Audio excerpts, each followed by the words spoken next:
Chapitre 2. De la nativité du très redouté Pantagruel. Gargantua, en son âge de 444 ans, engendra son fils Pantagruel de sa femme, nommée Badébec, fille du roi des Amourautes, en Utopie, qui mourut en couche, car il était si prodigieusement grand et lourd qu'il ne put voir le jour sans étouffer sa mère.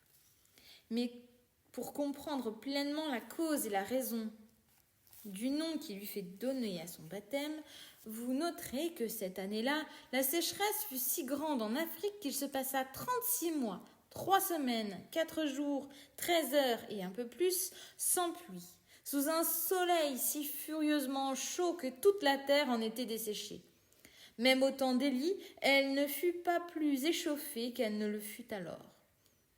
Car il n'y avait pas un seul arbre sur terre qui eût feuilles ou fleurs.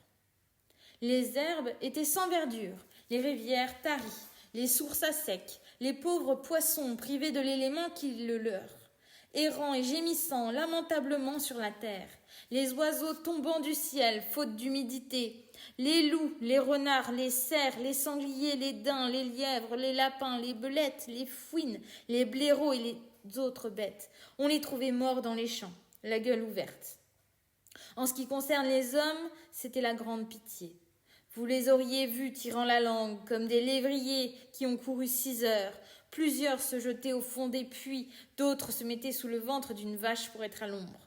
Et Homère les appelle les asséchés.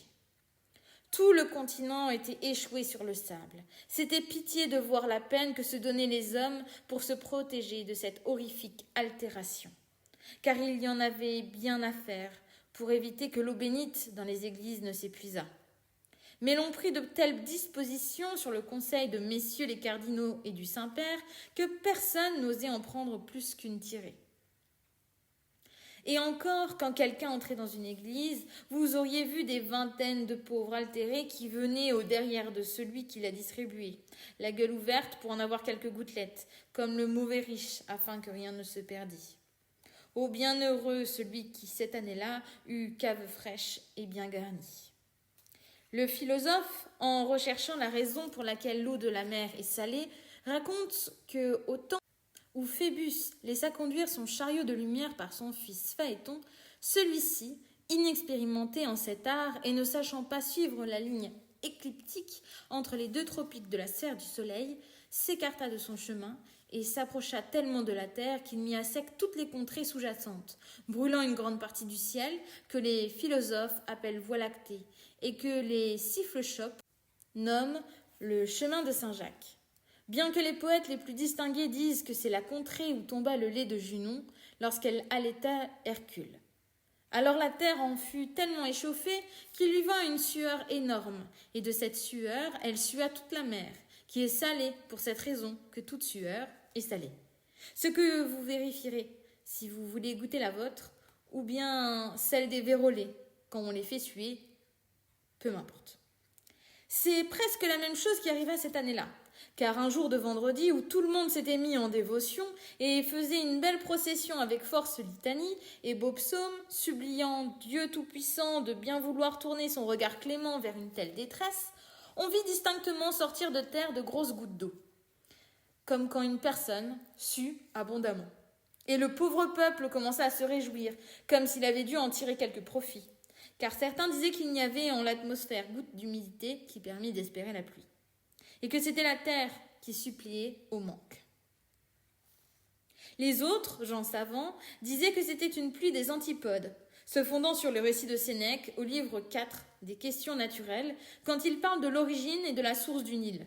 Mais ils se trompaient, car une fois la procession finie, alors que chacun voulait recueillir cette rosée et en boire à plein godet, ils s'aperçurent que ce n'était que saumure, encore plus mauvaise et plus salée que n'était l'eau de mer. Et parce que c'est en ce jour même que naquit Pantagruel, son père lui donna ce nom, car Panta, en grec, signifie tout, et Gruel, en langue mauresque, signifie altéré. Il voulait indiquer qu'à l'heure de sa nativité, le monde était tout altéré. Et il voyait, en esprit prophétique, qu'il serait un jour dominateur des altérés. ce qui lui fut révélé à ce moment même par un autre signe plus évident. Car alors que sa mère, Badébec, en l'enfantait et que les sages-femmes attendaient pour le recevoir, sortirent d'abord de son ventre 68 muletiers, tirant chacun par le licol un mulet chargé de sel. Il sortit ensuite 9 dromadaires chargés de jambon, de langue de bœuf fumée, 7 chameaux chargés de petites anguilles, puis 25 charretées de poireaux, d'eau, d'oignons et de ciboules. Ce qui épouvanta bien les sages-femmes, mais certaines d'entre elles disaient « Voici de bonnes provisions. En effet, nous buvions en chiche, buvons maintenant en Suisse. C'est bon signe, cela fouette la soif. » Et comme elles caquetaient entre elles en ces menus propos, voici sortir Pantagruel, tout velu comme un ours. À sa vue, l'une d'elles, en esprit prophétique, dit « Il est né couvert de poils, il fera des merveilles. Et Sylvie, il aura de l'âge. »